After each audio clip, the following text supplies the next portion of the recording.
चला विचारा सगळ्यांनी. हा काकू बोलताय. हा बोला बोला बोला. हा बोल. तत्वावर तुम्ही बोललाय. परमेश्वराशिवाय काहीच होते हो. कुठली गोष्ट आपण करतो ते त्याच्या आज्ञेनुसारच करत असतो प्रत्येक जीव, बर का. तर ते त्याच्यावर तुमचं भाषण झालं, चांगलं झालं एकदम. अधिष्ठान तो आहे. अधिष्ठान त्याच्या अधिष्ठानात सर्व होतं. आपल्याला त्याची जाणीव निर्माण होणं आवश्यक आहे. कारण अधिष्ठान आहे आणि करता करविता भगवंत असतोच. नास्तिक असो का तो आस्तिक असो, दोघांकरता तो असतो. पण ज्याला जाणीव होत नाही त्याला त्याचा लाभ मिळत नाही, आणि ज्याला त्याची जाणीव होते तो त्याचा लाभार्थी होतो, आणि तो परमेश्वराच्या भक्तीमध्ये त्याच्याशी एकरूप होतो. आणि म्हणून जाणीव न होणारा जो आहे ना, त्यालाच त्यांनी सांगितले की तो ब्रह्मचर्याचं पालन करत नाही. म्हणजे कुठलाही संयम नाहीये, संतुलन नाहीये, साम्य अवस्था नाहीये. विषमावस्थेमध्ये साम्य तत्वामध्ये समतत्व असलेला परमात्मा प्राप्त होऊ शकतो. तर आपण जेव्हा साम्य अवस्थेत येऊ त्यावेळेस तो समतत्व असलेला परमात्मा प्राप्त होऊ शकतो. हे शेवटी त्यांनी आपल्याला बोध दिलेला आहे. असं हे उपनिषद संपलं. आता पुढच्या याच्यामध्ये 2 उपसंहारामध्ये त्याचा आपण सारभूत गोष्ट पाहूया. हरि ओम. हरि ओम. हरि ओम. बोला पुढे बोला. हा काळे साहेब बोला. काही चिंतन चालू आहे नेहमीप्रमाणे. हा छान छान. नाही चांगला आहे. खूप चिंतनशील विषय आहे आणि गांभीर्याने चिंतन करण्यासारखं आहे. त्याच्यातली एक एक छोटी छोटी गोष्ट जी आहे ती आपल्या नित्य जीवनाशी कशी निगडीत आहे, नित्य दिनचर्येशी कशी निगडीत आहे, हे आपल्याला समजून घेणं आवश्यक आहे. आणि त्याप्रमाणेच आपण त्या ज्ञानाचा चिंतन करावं, प्रचार प्रसार करावा. एक याच्यामधनं आजच्या विवरणामधनं आजच्या चर्चेमधनं एक लक्षात आलं की आचरणाचं महत्व परत परत अधोरेखित केलेलं आहे. हो अगदी आचरणाशिवाय आचरणाचं महत्व म्हणजे पावलोपावली अधोरेखित केलेलं आहे. अगदी अगदी अगदी बरोबर आहे. अगदी बरोबर आहे. अगदी खरं आहे. कारण त्याच्याशिवाय प्रारंभ नाहीये आणि त्याच्याशिवाय अंतही नाही. प्रारंभ ही आचरणच आहे आणि त्याचा जो काही शेवट आहे तोही आचरण. आचरणातून भक्ती दिसावी, आचरणातून ज्ञान दिसावं. सगळा आचरण सुधारण्याचा प्रवास आहे सगळा, पूर्ण सबंध प्रवास तो. आणि एकदा तुमचं आचरण अतिशय संतुलन साम्य अवस्थेमध्ये जगताच्या कल्याणाकरताच ज्यावेळेस होईल तेव्हा तुमचा खरा प्रवास जो आहे तो परमेश्वराच्या दिशेने सुरू होईल. तोपर्यंत तुमचा आचरणामध्ये स्वतःचा भोग, स्वतःचं ऐश्वर्य, स्वतःची लौकिकता असेल तोपर्यंत तुमचा परमेश्वराच्या दिशेने प्रवासच नाही सुरू. म्हणून ते आचरण सांगितले. त्याकरता आचरणाचं महत्व त्याच्याकरता. मनुष्य काही माणसं म्हणतील की बुवा आता आमचं सगळं झालंय, आम्ही इच्छा काही राहिलेली नाही, आता आम्हाला फक्त परमात्मा प्राप्त करायचा आहे, असं म्हणून होत नसतं. तर प्रत्यक्ष त्याचं आचरण, त्याची धारणा ही त्या दिशेने झाल्याशिवाय त्याचा खऱ्या अर्थाने परमात्म्याकडे प्रवास नाही, हे त्यांनी सांगितलं. चांगला केला. ठीक आहे. स्वामी बोला बोला. श्री स्वामी समर्थ. श्री स्वामी समर्थ. बोला आता पडया बोला बोला. हा आशीर्वाद आहे. हा बोला. असं जाणवतं की आचरण सुधारायला आधी धारणा योग्य पाहिजे. अगदी त्याच त्या दोन्हीचाही संबंध आहेच आहे. आचरणात सुधारण्याकरता धारणा पाहिजे. धारणा उत्तम असली तर आचरण होईल, आणि आचरण उत्तम असेल तर धारणा पक्की होईल. दोन्ही कशा आहेत माहितीये का? कारण आपण एका करता दुसऱ्याची वाट पाहून चालणार नाही. समजलं ना? की समजा आता माझी अजून धारणाच झाली नाही, आता आचरणाला प्रारंभ करायचं नाही, तर ते कधीच होणार नाही. तर तुम्हाला हे दोन्ही जे आहेत ते परस्पर अवलंबून असल्यामुळे उत्तम आचरणाने धारणा चांगली सिद्ध होईल, आणि धारणा योग्य झाली की आचरण सुधारायला लागेल. त्यामुळे दोघही परस्परांशी संबंधित असल्यामुळे तर तुम्ही जे कार्य आहे ते उत्तम धारणेसहित ज्ञानाच्या अधिष्ठानावर तुमचं आचरण सिद्ध करा. परमात्मा तुमच्या समीप आहे हे तुमच्या प्रतीतीला प्राप्त होईल निश्चित. स्वामी स्वामी कल्याण सदा. बोला बोला पुढचे बोला बोला. विश्वास विश्वास विश्वास घाणेकर बोला. बोला ठाणेकर बोला.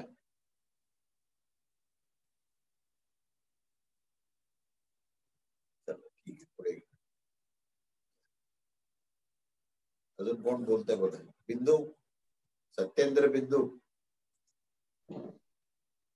सत्येंद्र बिंदू. हा बोल. प्रणव बोल. प्रणव जेवळीकर. आशीर्वाद आहे. धारणा म्हणजे काय नेमकं? धारणा धारणा म्हणजे श्रद्धा. धारणा म्हणजे आपल्या बुद्धीमध्ये जी गोष्ट असते, ज्या सिद्धांताला आपण मान्यता देतो त्याला धारणा असतं. म्हणजे आता जसं परमेश्वराचं अस्तित्व आहे ही धारणा आहे.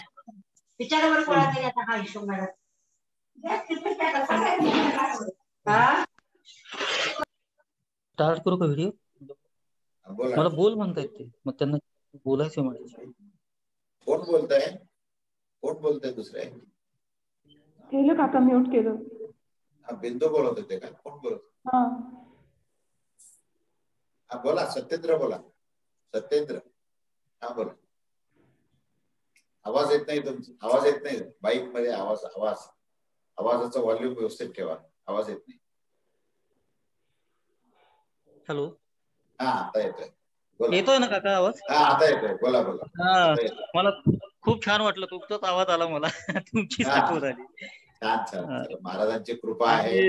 हा आणि अध्ययन करायचा हा विषय गांभीर्याने अध्ययन करायचंय, चिंतन करायचं आहे आणि त्याचं आपल्याला आचरणामध्ये ते बरोबर रुजवायचं आहे.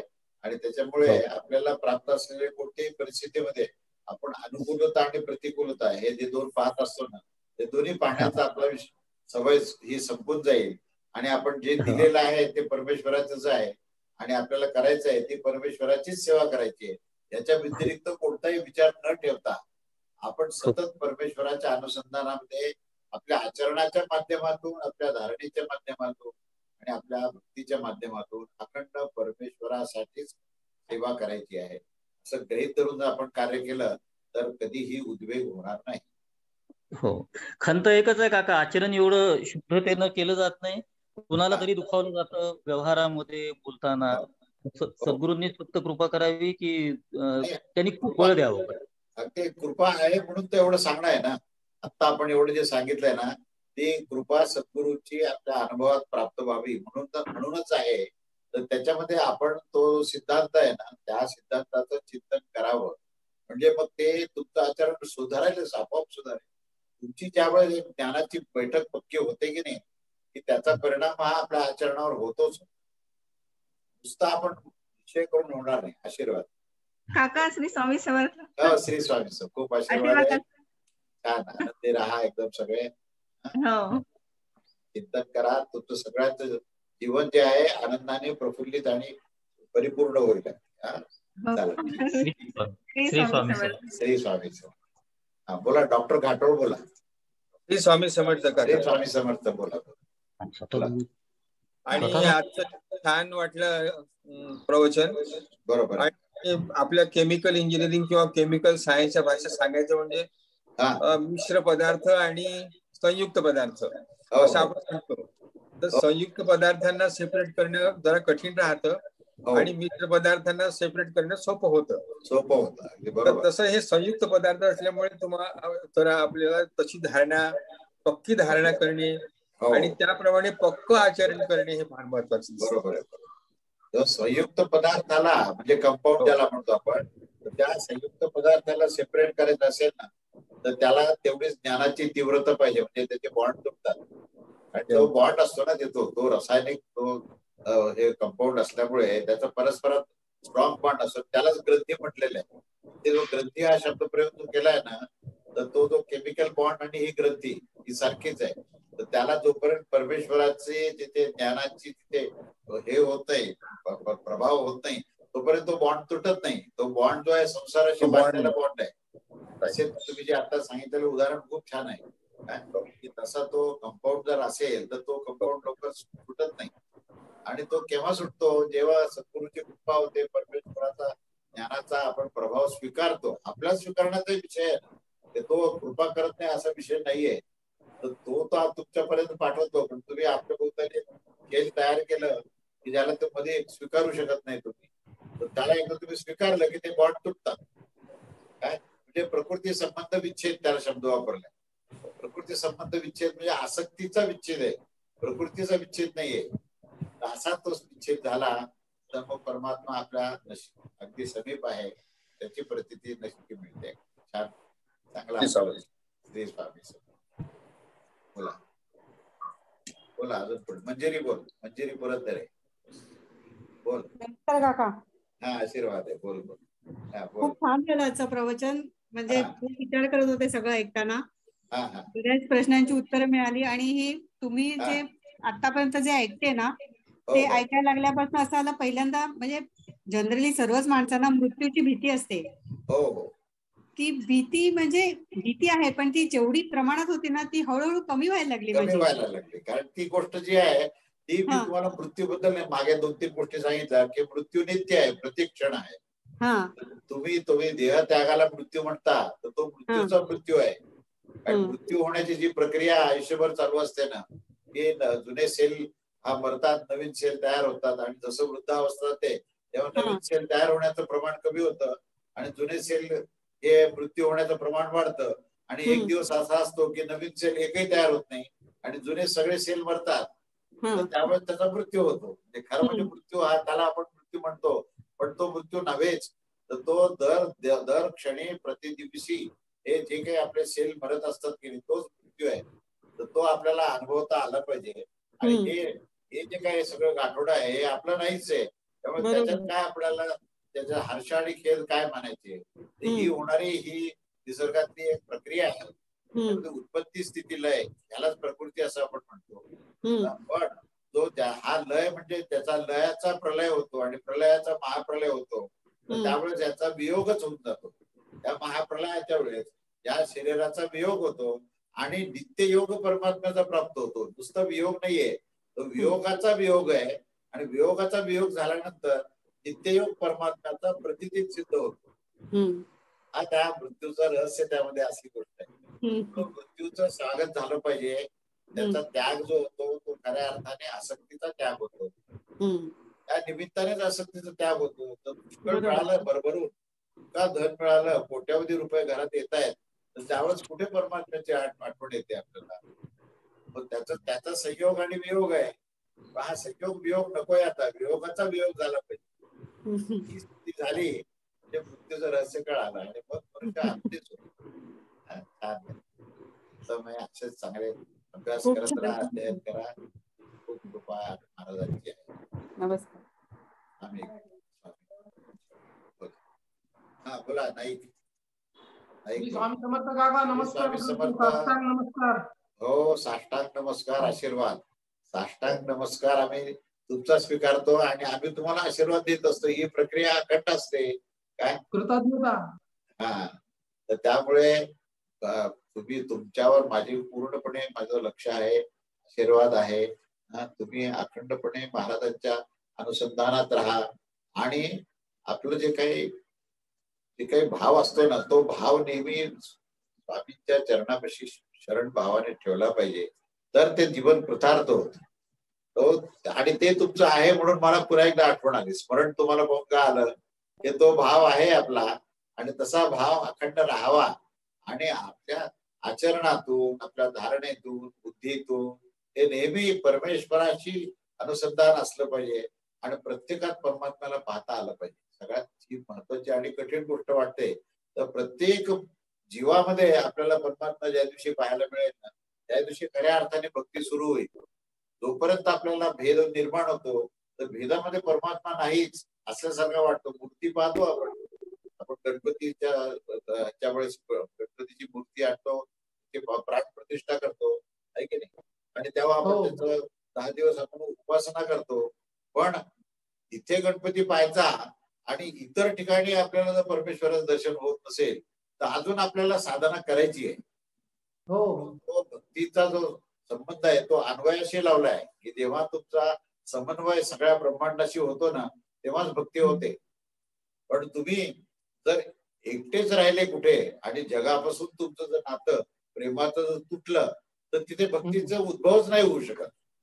हे तुम्हाला मुद्दाम मी सांगतोय कशा करता की भक्तीचं रहस्य जर आपल्याला कळालं ना तरच परमात्म्याची प्राप्ती आहे. आपण ग्रंथ वाचले पुष्कळ, म्हणजे आता आधी उपनिषदात सांगितलंय की पुष्कळ बुद्धी आहे, पुष्कळ ज्ञान प्राप्त केलेलं आहे, परंतु तरीही परमात्मा प्राप्त होत नाही. कारण काय? कारण ती उत्कटता जी असते, तो प्रेमभाव जो असतो, तो समर्पण भाव असतो, तो कसा असला पाहिजे? तर सर्वाभूती परमात्मा, हे त्याचं उत्तर आहे. सर्वाभूती परमात्मा पाहायची दृष्टी मिळाली की मनुष्याचं बंधन सगळं तुटलं. अन्यथा कामक्रोध रागद्वेष हे सगळे आपल्याकडे येतच राहणार आणि ते प्रकृतीचाच भाग आहे. तो ते येणं हे नवल नाहीये, त्याला स्वीकारायला नाही पाहिजे. ही साधना आहे. अशी साधना तुमच्या सगळ्या माध्यमातून होऊन तुमचं सगळं ही भक्ती जी आहे ही वरचेवर दिवसेंदिवस फुलत राहो, बस हा आशीर्वाद आहे मला. हो, कृपा कल्याण सदा आनंदी राहा. सदा बोला. हा बोल दमयंती बोला. दादा, हा बोला बोला.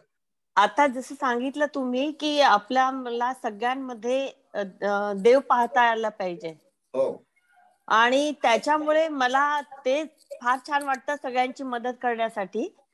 पण माझा अत्याधिक भावुकतेमुळे मला कधी कधी काम क्रोध होऊन जातो की भाई मी तुमच्यासाठी इतकं चांगलं करते, तर त्याच्यासाठी जास्त भावुकता ठेवायची की नाही ठेवायची? नाही, ती जी भावुकता त्यालाच अज्ञान असं म्हटलं. कारण काय माहितीये का, त्यावेळेस आपण स्वतःला एक वेगळा व्यक्ती समजतो म्हणूनच हे सगळं निर्माण होतं ना.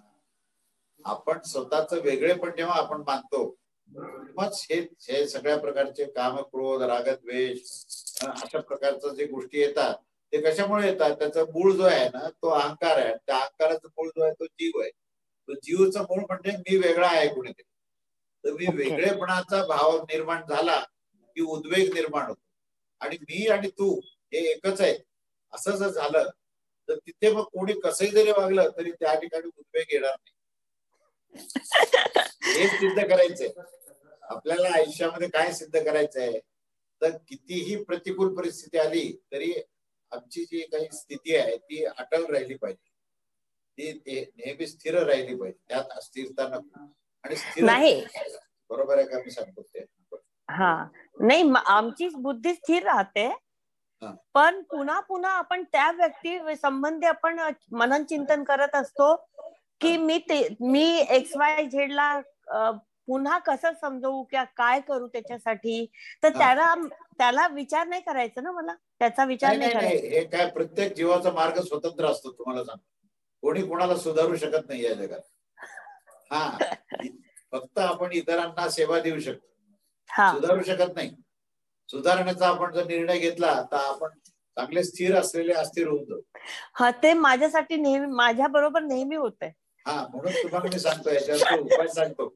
याच्यावरचा उपाय एकच आहे की सुधारण्याचं काम फक्त सद्गुरू आणि परमात्मा करू शकतो, बाकी कोणी सुधारणाची करू शकत नाही. याचं कारण असं आहे की जे ते आपला स्वभाव घेऊन जन्मले, स्वभाव घेऊनच पुढे त्यांचं जीवन चालणार आहे. त्यांच्या स्वभावात भेद होऊ शकत नाही. त्यांच्या स्वभावामध्ये भेद करण्याचं सामर्थ्य फक्त परमेश्वरामध्ये असतं आणि सद्गुरूत असतो. तो मात्र तुमच्याशी एका बैठकीमध्ये तुम्हाला पूर्ण परिवर्तन करून टाकतो. लक्षात आलं ना? हा, त्याच्यासाठी मला त्या गोष्टींकडे इग्नोर, अज्ञान आहे सेवा द्यायची, आपलं कर्तव्य करायचं. एक लक्षात घ्या, आपलं कर्तव्य चोखपणे पार पाडायचं आणि परमेश्वराकडे प्रार्थना करायची. ते करते मी, बस संपला विषय. त्याच्यात पुढचा नाही. पुढचा रागद्वेष आणणं हे म्हणजे आपण स्वतःचं अधःपतन करून घेणं. फार छान. उद्वेग आणि हे आणणं, इतर कोणाला त्याचा त्रास होईल का नाही माहित नाही, पण स्वतःचं अधःपतन नक्की आहे त्यात. ते सावध राहा त्याच्याकरता आणि कर्तव्य भाव ठेवा आणि परमेश्वराची. हा, श्री स्वामी समर्थ. श्री स्वामी समर्थ. बोला बोला डॉक्टर. बोला डॉक्टर. हा महाराज, रामकृष्ण हरी. रामकृष्ण हरी. बोला.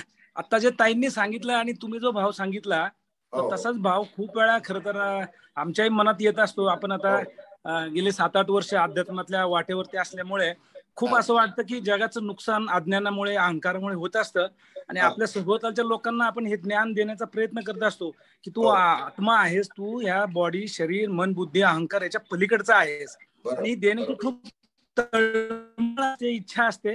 तर आणि कधी कधी तुम्ही जसं म्हणलं तसं की त्याच्यामुळे आपण अस्थिर होतो, आपण बेचैन होतो की अरे सगळ्यांना हे तर तो का कळत नाही. तर याबद्दल तुम्ही मार्गदर्शन करा, आमचा रोल काय आहे? नाही सांगतो. प्रत्येकाचा रोल दिलेला आहे, म्हणजे परमात्म्याने प्रत्येकाला रोल दिलेला आहे. जन्मापासूनच तो रोल त्यांनी पाळायचा असतो. तो रोल सोडला त्याला स्वधर्म असं म्हटलेलं आहे. त्याला स्वधर्म असं म्हटलंय. ज्याने स्वधर्माचा हे सोडलं आणि परधर्म स्वीकारला की त्याला भयावह असं म्हटलेलं आहे. परधर्म भयावह. आणि परधर्म म्हणजेच काय की आपल्या कर्तव्यापासून दूर होणे. परधर्माचा अर्थ असा आहे की आपल्याला प्राप्त असलेले जे कर्तव्य आहे त्या कर्तव्यामध्ये ज्ञान देणं घेणं असेल तर तेही करायला हरकत नाही. हो, ज्यांना ते कर्तव्य दिलंय त्यांनीच करायचं आहे. ते सगळेच जर बोलायला लागले, सगळेच जर ज्ञान द्यायला लागले त्याला ज्ञानाला सुद्धा अर्थ राहणार नाही. जो ज्ञानस्वरूप आहे त्याच्याच मुखातून ज्ञान निघावं. येस. पण जो ज्ञानी आहे त्याने ज्ञान सांगू नये. लक्षात घ्या, ज्ञानी आणि ज्ञानस्वरूप या दोघात फरक आहे. ज्ञानी म्हणजे जो ग्रंथ अध्ययन करतो आणि ज्याला शब्द ज्ञान झालेलं आहे तो ज्ञानी आहे. पण ज्ञानी असल्यामुळे त्याला ही जाणीव आहे की मला ज्ञान प्राप्त झाले. ही जी जाणीव आहे ना त्याला अज्ञान असं म्हणतात. कळलं ना? आणि असं अज्ञान जेव्हा तुमच्यामध्ये येतं आणि तुम्ही ज्ञान देता तेव्हा तुम्ही अस्थिर होता. तेव्हा अस्थिर होण्याचं कारण ज्ञान नाहीये तर अज्ञान आहे. लक्षात अज्ञान. अज्ञान हे जे आहे ना हे तुम्हाला अस्थिर करत असतं. आणि मी ज्ञानी आहे ही एक वृत्तीचा आपल्याला त्रास देत असते. खरं तर तीच वृत्ती त्रास देते. मी ज्ञानी आणि हा अज्ञानी आहे हे जे दोन कन्सेप्ट आहेत ना हे मुळातून खोटे आहेत. हे खोटे आहेत पूर्ण. मी ज्ञानी आहे ज्ञानेश्वर माऊलीने ते इथपर्यंत म्हटलंय. त्याच्याही पलीकडे जाऊन असं म्हटलंय की मोक्ष प्राप्त करण्याकरता जे प्रयत्न करतात बरं का, ती प्राप्त करण्याचे जे प्रयत्न करतात तर त्या प्रयत्नामध्ये त्यांना जे बंधन होतं त्याला मोक्षबंध असं म्हटले. ते शब्द काय वापरलाय बघा, मोक्षबंध. मोक्षबंध म्हणजे मोक्ष प्राप्त करण्याच्या प्रयत्नाने जे बंधन होतं त्याला मोक्षबंध असं. मोक्षबंध ह्याच्यापेक्षा काय पाहिजे, म्हणजे ह्याच्या पलीकडे बंधन काय असतं. म्हणजे त्या मोक्ष प्राप्तीमध्ये सहजता पाहिजे. त्या मोक्ष प्राप्तीमध्ये मी विशेष काही करतोय असं होता कामा नये. विशेष काही करतोय हा भाव नसला. भाव जर आला, ती सहजता आली, ती प्रसन्नता आली तर मोक्ष तुमच्या पायाची आहे. पण मी इतरांपेक्षा काहीतरी वेगळं करतोय आणि मी मुक्त होतोय किंवा एखाद्याने असं म्हटलं की मी मुक्त झालो तर समजायचं त्याच्या इतकं बंधन असल्यावर कोणी किंवा मी नम्र झालो म्हणजे त्याच्या इतकं उद्धट दुसरा मनुष्य कोणी असतो. शब्द मुळात फार मोठे गमतीदार असतात. हा महाराज, माधुरी बोलते. जय स्वामी समर्थ. जय स्वामी समर्थ. बोला बोला. म्हणजे साधकावस्थेत असताना जेव्हा आपण अद्वैत शिकत राहतोय आणि ते इम्प्लिमेंट करायला व्यवहारात गेलो तर तिथं ते नाही जमत, कारण समोरच्याला ते कळत नसतं. आपण कळत नाही, आपल्यालाच कळत नाही, त्याला काय कळणार नाही. पण मग तिथं भेदात राहायचं का कसं राहायचं? मग द्वैतात राहायचं. तिथे अद्वैत हा जो विषय आहे ना तो असा आहे की त्या ठिकाणी मनुष्य निशब्द होतो. अद्वैत एकाने दुसऱ्याला सांगण्याचा विषय नाहीये, कारण तिथे मग दोन आले ना, तिथे अद्वैत कसं काय असेल? सांगणारा आणि ऐकणारा नाही का? जेव्हा सांगणाराही निशब्द आहे आणि ऐकणाराही निशब्द आहे तर तिथे अद्वैत सिद्ध झालं. जसं महादेवानी 4 ब्रह्मचार्यांना ज्यावेळेस ब्रह्मज्ञान द्यायला सुरुवात केली त्यावेळेस महादेव जे आहे दक्षिणमूर्ती स्तोत्रामध्ये आहे शंकराचार्यांनी. महादेव जे बसले आपल्या स्थानामध्ये आहे आणि एकदम शांत निशब्द बसलेले आणि ते ब्रह्मचारी पण शांत निशब्द बसलेले आहेत आणि त्यांच्या दोघांमध्ये अद्वैत सिद्धांतावर पूर्ण विचार आदान प्रदान चालू आहे, पण दोघंही निशब्द आहेत. हे अद्वैत आहे. Yes yes. आणि जेव्हा आपण अद्वैतावर सांगत असतो ना तेव्हा द्वैत झाल्याशिवाय सांगू शकत नाही. मग तिथं अद्वैत कसं असेल? Yes yes. अगदी आशीर्वाद स्वामी कृपा. बोला. हा संजय बोला. श्री स्वामी समर्थ काका. नमस्कार करतो. हो आशीर्वाद आहे. बोला बोला. अच्छा, तुम्ही ते मगाशी जे सांगितलं ना ते फारच हे होतं, एकदम मनाला घुसणार होतं. की आपण दुसऱ्यांना आज्ञानी समजतो आणि त्याप्रमाणे आपण हे करत राहतो. मला वाटतं सगळ्या याचं मर्मच तेच आहे. ज्ञानेश्वरीमध्ये ज्ञानेश्वर महाराजांनी सांगितलंय की मी ज्ञानी झालो हे काहीच नाही. म्हणजे त्याला असं वाटलं मी ज्ञानी झालो तर तो शून्य आहे, तो काहीच नाही असं त्याने वर्णन केलेलं आहे. म्हणजे म्हणून ज्ञान नावाची गोष्ट मोठी गमतीदार आहे. आणि तिथे अमृतानुभवामध्ये तर त्यांनी अज्ञानाचा पहिल्यांदा निराश केलेला आहे. अज्ञानाचा त्याग करा म्हणून सांगितलं. आणि एकदा अज्ञान दूर झाल्यानंतर ज्ञानाची तरी काय आवश्यकता आहे असंही पुढे म्हटले. म्हणून त्यांनी ज्ञानाचाही निराश केलेला आहे की जसं अज्ञान संपलं तर ज्ञानाचा अभिमान राहू नये म्हणून ज्ञानही ठेवू नका, तर ज्ञान स्वरूप व्हा. त्याचा शेवटचा काय अर्थ आहे की तुम्ही आत्मस्वरूप झाला तर तुम्ही ज्ञानस्वरूप आहात. त्यामुळे तुम्ही ज्ञानी आहात ही जाणीव सुद्धा तिथे नसते. तर असं ज्यावेळेस ती जाणीव नसते तेव्हा त्याला त्याच्या मुखातून जे सहजतेने बाहेर पडतं ते ज्ञानच आहे. त्याला हेही माहिती नाही आपण कोणाला ज्ञान देतोय. अशी अवस्था ज्याची आलेली आहे आणि त्या अवस्थेतून जे बाहेर पडतं ते ज्ञान आहे. लक्षात आशीर्वाद स्वामी. बोला. श्री स्वामी समर्थ. स्वामी समर्थ. बोला. आम्ही बोला बोला. आशीर्वाद आहे. हो फारच सुंदर, फार सुंदर झालं. महाराजांची कृपा आहे. करायचं, चिंतन करायचं, विवेकाने पूर्ण त्याच त्याप्रमाणे आचरण करायचं. विवेक सिद्ध करा. विवेकाने वैराग्य निर्माण होतो आणि विवेक वैराग्याने आत्मस्वरूपता प्राप्त होतो. तेव्हा त्याचा आधारच विवेक आहे. तेव्हा विवेक कधीही सोडू नका. विवेकानेच तुम्ही आत्मस्वरूपात जा. लक्षात आलं? जी जी. तर खरं म्हटलं तर म्हणजे पृथ्वी लोकावरचं जे परमधाम आहे हे औरंगाबाद आपल्या चरणी आहे. हो. महाराजांची कृपा आहे. हा म्हणजे त्याची अनुभूती आज म्हणजे देता तुम्ही तर. बट ती महाराजांची इच्छा असते. बाकी काय तुम्हाला अनुभव येतो ना ते सगळं महाराजांचं देव. बरोबर बरोबर. म्हणजे खरं लोक आपल्या चरणी आहे. आता ती तुमची श्रद्धा आहे त्याच्यामुळे त्याच्यावर मी काही बोलत नाही. जी जी. श्री स्वामी समर्थ. स्वामी समर्थ. काका नमस्कार. नमस्कार. बोला किरण. कोण बोलताय? अप्रतिम झालं नेहमीप्रमाणे. सगळ्यात गंमत अशी वाटते ना की मूळ विषय जो असतो तो तर फार छान असतोच, पण त्याच्यानंतरची जी चर्चा होते ती खूप विचार करण्यासारखी, चिंतन करण्यासारखी आणि आचरणात आणण्यासारखी असते. होतेच, कारण लोकांच्या जिज्ञासा तितक्या छान असतात. जशी जिज्ञासा तसं त्याचं समाधान आहे आणि त्या समाधानामध्ये आपल्याला समाधान मिळतं. हो हो. आणि भरपेट जेवण झाल्यानंतर स्वीट डिश अशी असते ना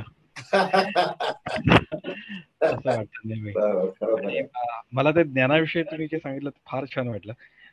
गोंदवलेकर महाराजांच्या परवाच्याच प्रवचनात झालं की महाराज म्हणतात की नामाशिवाय मला काही कळत नाही, हे ज्याला कळलं त्याला सगळं कळलं. त्यामुळे ते इतकं छान वाटतं, रिलेट करायला पण इतकं छान वाटतं. आणि कायम हा विषय डोक्यात ठेवून आपण प्रत्येक गोष्ट ज्ञान आहे तो सहज प्रवाह आहे. तो परमेश्वरापासून प्राप्त झालेला प्रवाह. आपल्याला त्या प्रवाहात उपलब्ध व्हायचंय स्वतः. आणि ते उपलब्ध होण्याकरता आपल्याला काही कळतंय असं वाटण्यापेक्षा आपल्याला काय काय कळत नाही हे कळणं आवश्यक. ते जेव्हा कळतं आपल्याला की काय काय कळत नाही आपल्याला, हे कळत नाही, तेव्हा खऱ्या अर्थाने कळायला सुरू होतं आणि तो त्या ज्ञानाच्या प्रवाहामध्ये तो स्वतःला जाऊन घुसवतो. अन्यथा त्याला असं वाटतं की हे तर आपल्याला सगळं माहिती आहे, हे काय सांगता येत नाही. तर समजायचं की त्यांनी सगळे दरवाजे बंद करून टाकले. त्याच्यामुळे तिथे ज्ञान जाण्याचा विषयच नाही काही. त्याला असं कळालं की आपल्याला काही कळत नाही. त्याची खऱ्या अर्थाने ज्ञान घेण्याची क्षमता सिद्ध झालेली आहे. आणि गोंदवलेकर महाराज तर प्रश्नच नाही, त्यांच्या प्रत्येक विधानामध्ये हे सगळं रहस्य लपलेलंच असतं. फार सुंदर काका, खूप छान म्हटलं. कृपा आहे. नंतर सावकाशाने मी फोन करीनच. खूप चर्चाही करायची. निश्चित. श्री स्वामी. श्री स्वामी समर्थ.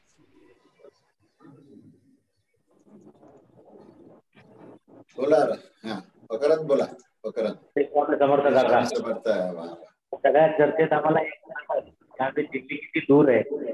हा दिल्ली किती दूर आहे आम्हाला कळलं म्हटलं.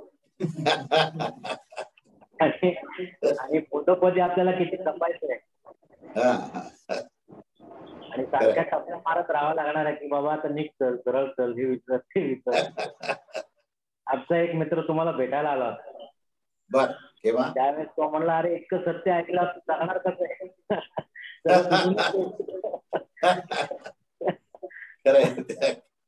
बरोबर आहे, अगदी बरोबर आहे. ही गोष्ट आहे.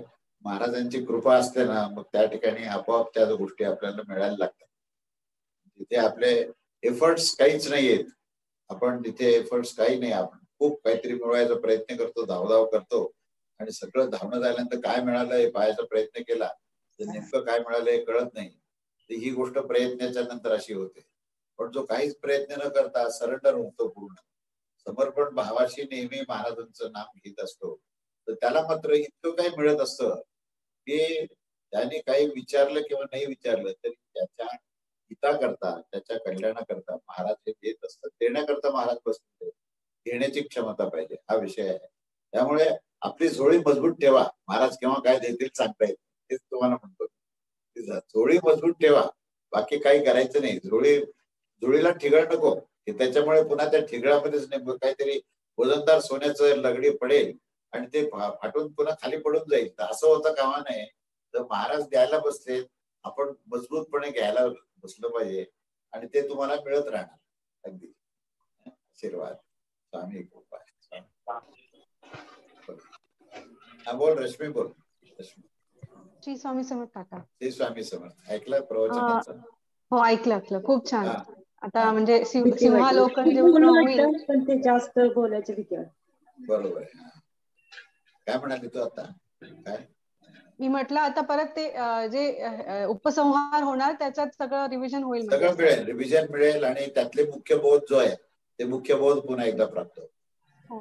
एक जिज्ञासा होती. हा बोल ना. रोजच्या कर्तव्य कर्मात अनासक्त भाव ठेवणं, म्हणजे याचं एखादं उदाहरण मिळू शकतील का? हो मिळू शकतं ना. आता तुला जेव्हा बाळ जन्मलं की नाही, तेव्हा त्या बाळाची ज्यावेळेस तू काळजी घेत होतीस, तर त्या काळजी घेताना तू त्या असं तुला वाटत होतं का की बाबा याच्याकडनं आपल्याला काहीतरी बेनिफिट मिळावा, काय? उलट ते काम करण्या म्हणजे त्याचं जे काय संगोपन करत होती ते संगोपन करण्यातच जेव्हा सहज आनंद होतो, तो दुसरा आनंदच नाही. त्या बाळाचा जो आनंद असतो तोच आपला आनंद आहे. असं ज्यावेळेस होतं त्यावेळेस आसक्ती लवलेशी राहत नाही. हे उदाहरण सगळ्यात उत्तम आहे आणि तुम्हाला अनुभव आलेला आहे म्हणून सांगतो. या उदाहरणामध्ये आसक्ती नावाची गोष्टच नाहीये, काही अपेक्षाच नाही आपल्याला. त्याचा आनंद हाच माझा आनंद आहे. की हा भाव ज्यावेळेस होतो ना त्यावेळेस तो अनासक्त आणि निष्काम होतो. आणि तुम्हाला हे अनुभव आमच्यापेक्षा जास्त येणं स्वाभाविक आहे. माहिती आहे तुम्हाला काय. छान. आणि मग आपले जवळचे लोक त्यांच्यावर आपण म्हणजे इमोशनल होतो म्हणजे प्रेम करतो, ही पण आसक्ती झाली का? म्हणजे काय नाही, काय माहिती का, प्रत्येक प्रेम म्हणायला आपण प्रेम असा विषय असतो, पण खरंच प्रेम आहे का तुम्ही तपासून बघा. त्याच्यामध्ये जिथे अपेक्षा असते ना की आपण जेव्हा इतरांवर प्रेम करतो म्हणजे आपण त्याला ऍक्च्युअली अटॅच असतो. प्रेम नव्हे, ती आसक्ती आहे. आसक्ती का म्हटलं मी की त्याच्या अगेन्स्ट आपली अपेक्षा आहे की त्यानेही आपल्याशी चांगलं वागावं. त्या दिवशी ज्याच्याशी तुम्ही प्रेमाने बघता आणि तो तुम्हाला काही रागावतो, क्रोधाने बघतो, तोही तुम्हाला ते आवडतं, त्या दिवशी समजायचं की ते अनासक्तपणे झालं.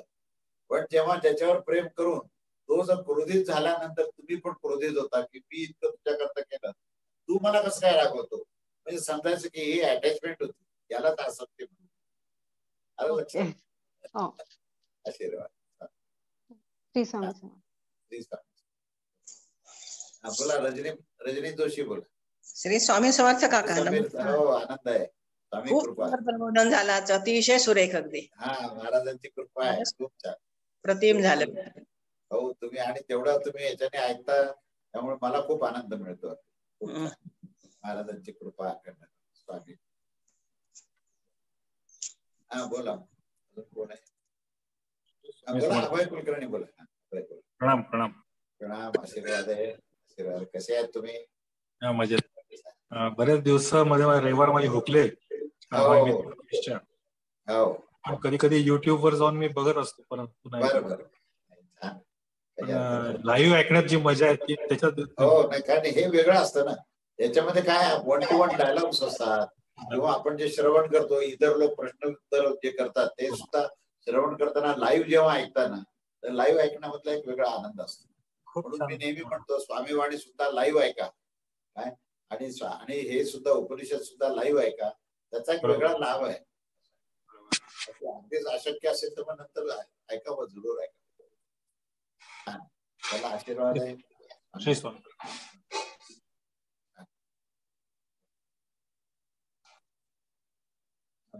भरत श्री स्वामी समर्थ काका. स्वामी समर्थ. बोलो बोलो बोलिए कैसे हो? बस आशीर्वाद, आनंद ही आनंद है. एक आपने आचरण का जो बात किया, आचरण में लाना, उसको अगर इंग्लिश में उसको मैं अगर इक्वेट करूँ, it is just unlearning things. बचपन से नहीं, जन्मों से हमने बहुत गलत सीखा है. अच्छा.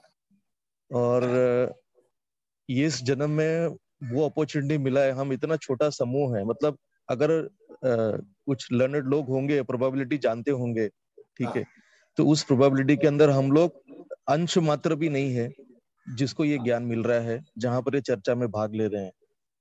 तो बहुत बार ऐसा होता है कि हम अनलर्न करने की जगह पे और लर्न करते हैं. जैसे आपने पता ना, ज्ञानी होना और ज्ञान स्वरूप, ये दोनों का अंतर समझ में नहीं आता है. तो ये ज्ञान लेने की चेष्टा और ज्ञान बांटने की चेष्टा ही स्वयं को खत्म कर देती है कहीं तो शायद तो क्योंकि ये जो ज्ञान स्वरूप जैसे आपने बताया ना, वो मौन हो जाता है. ये तो साक्षात अनुभव बहुत बार हो गया है. मतलब आप बहुत, मतलब जैसे आप, जैसे सब बाकी लोग को जिज्ञासा थी कि हम भी जग सुधारने निकलते हैं, लेकिन वो स्वतः खुद का ही पतन होता है, क्योंकि वहां पर ये सिद्ध होता है कि अहंकार ही आपको ड्राइव कर रहा है कि मैं अच्छा हो रहा हूँ, तुम भी अच्छे हो जाओ. बट हमको ये पता नहीं होता है कि वो अच्छा है या बुरा है करके, क्योंकि खुद के तरफ नहीं देख सकते ना. जब किसी और के तरफ हम देख रहे हैं, करेक्ट, उसी समय पहले खुद को देख के फिर उसके पश्चात जो है वो आप दूसरे को देखना आवश्यक है. किंतु जो आदमी स्वयं के क्या दोष है उसको न देखते हुए अन्य को कोई ज्ञान दे रहा है, तो उसमें उसी का अधःपतन होगा. हाँ, वही आखिर दुखी मिलेगा उसको, आनंद और सुख कभी नहीं मिलेगा. तो ये वही है, ये आचरण तो वही है. मतलब अपने आप जो स्वधर्म है, स्वधर्म का अधिष्ठान हो जाए तो आप में वो अपने, मतलब आपको वैसे ही लोग मिलेंगे जहां से अपेक्षा कम हो जाती है. सीधी बात है. और ये फिर पता नहीं आखिरी जन्म में आगे कितना रहेगा और आचरण में आने के लिए और कितना समय जाएगा, ये बिल्कुल पता नहीं. बट इतना तो सिद्ध हो गया है कि ये छोटा बात नहीं है, छोटा प्रवास नहीं है, बड़ा प्रवास है. और इस जीवन के इस प्रवास में, इस मुकाम पर इतना सब मिलना, मतलब अमृत के सिवा और कुछ नहीं हो सकता. मेरे हिसाब से आशीर्वाद बनाए रखना कि यही समझ हो, यही विवेक हो. आशीर्वाद है. और जो मिला है उसे, उसका जतन करो, उसका संरक्षण करो और हमेशा स्वामी का अनुसंधान रखो. स्वामी उसका संरक्षण करे. हाँ ठीक है. जी जी, स्वामी समर्थ. जय जय स्वामी समर्थ.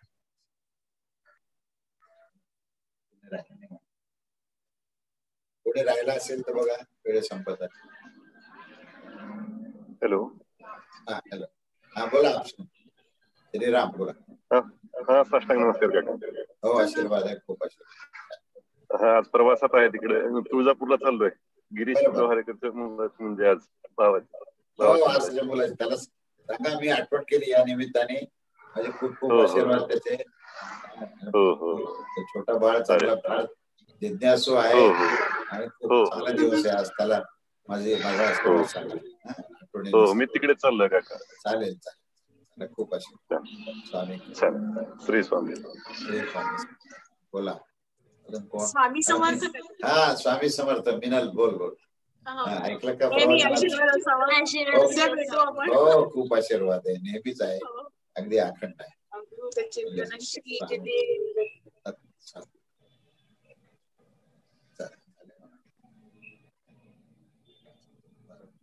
हा आशीर्वाद. हो आशीर्वाद. ऐकलं प्रवचन? हो आम्ही दोघंही ऐकतो काका. आणि माझ्यामध्ये किती अज्ञान आहे याचं ज्ञान होत आहे प्रत्येक प्रवचनात काका. फार महत्वाचा प्रवास आहे. ज्ञानाचं ज्ञान होणं याच्या इतका मोठा प्रवास दुसरा काही नाही. म्हणजे बाकी ट्रॅव्हल न केलं तर चालेल, पण हे ट्रॅव्हलिंग स्टार्ट केलं महत्वाचं आहे. आणि त्याच्याने तुम्हाला चांगले चांगले स्टेशन मिळतील. म्हणजे काय अज्ञान होतं याचंही अज्ञान होतं. अज्ञानाचं अज्ञान असू नये, अज्ञानाचं ज्ञान असावं. म्हणजे ज्ञान स्वयंभू तुमच्या समोर उभं राहील. ते आहेच आहे, ते ज्ञान तुमच्या अंतःकरणामध्ये आहे, पण त्याच्यावर इतकं लेप सगळे चढलेत ना, तर ते कुठले कुठले लेप आहेत ते काढले एकदा की नंतर ज्ञान मिळवण्याचा प्रयास लागत नाही. ज्ञान हे स्वयंभू आहे. ज्ञान मिळायला प्रयत्न लागत नसतात, अज्ञान दूर व्हायला प्रयत्न करत. हो काका, अशीच कृपा अशीच आशीर्वाद निरंतर राहू द्या. काका श्री स्वामी समर्थ. काका स्वामी. हा बोला बोला बोल. हा वैशाली बोलते काका. हो बोल. हा काल गिरनार आणि गिरनार परिक्रमा दोन्ही करून आलो आम्ही. आपल्या आशीर्वादाने खूप छान झाली परिक्रमा. आणि गिरनार खूपच छान झालं. वा. हा आणि भक्तीचे एक एक शिखर तुम्ही चढायला लागले. उत्तम आहे. स्वामींची कृपा आहे सगळं. आणि स्वामी कशी आपल्याला पदोपदी मदत करतात, आपल्या भक्ताला सांभाळतात, ती पण अनुभूती घेतली. वा खूप छान. खूप आनंद आहे अगदी. आणि आता बाहेरच्या प्रवासानंतर अंतरंगातला प्रवास हळूहळू सुरू करा. हो जेव्हा घरात येतो ना तेव्हा अंतरंगातला प्रवास करायचा. बरोबर बरोबर. आणि आजचं मार्गदर्शन त्याच दृष्टीने होतं. ते प्रमाद घडत राहतात सारखे अज्ञानामुळे. आणि गुरुचं मौन आणि शिष्याचं मौन हे अद्वैत ज्ञान जो आहे, गुरुगीतेतला श्लोक तर मला आठवत नाहीये आता, पण ते तुम्ही जे सांगितलं ते मला खूप आवडलं एकदम. म्हणजे तो एक सिद्धांत माझ्या लक्षात आला होता त्याच्यामध्ये. निश्चित. कारण तो निशब्द स्थिती आहे. ती ज्ञान ही जी आहे ना, ज्ञानस्थिती ही निशब्द स्थिती आहे. बरोबर बरोबर. जेव्हा कुठल्याही शब्दामध्ये जेव्हा व्यक्त करायला लागलो की त्याला एक छोटस अज्ञान तिथे अटॅच झालेलं असतं. बरोबर. आपण एखादं तुम्ही जसं कीर्तन करता, प्रवचन करता, त्याच्यामध्ये जेव्हा आपण काहीतरी करतोय अशी जाणीव जी छोटीशी राहते, ती जाणीव जी आहे ना तीच अज्ञान आहे. बरोबर बरोबर. खरंय खरंय. आणि ती जाणीव ज्या दिवशी संपेल ना त्या दिवशी तुम्ही निशब्द व्हाल आणि खऱ्या अर्थाने मग तेव्हा ज्ञानस्वरूप व्हाल. म्हणून ज्ञानी आणि ज्ञानस्वरूपता हे ज्या गोष्टी आहेत ना, या दोन गोष्टीचं चिंतन करा.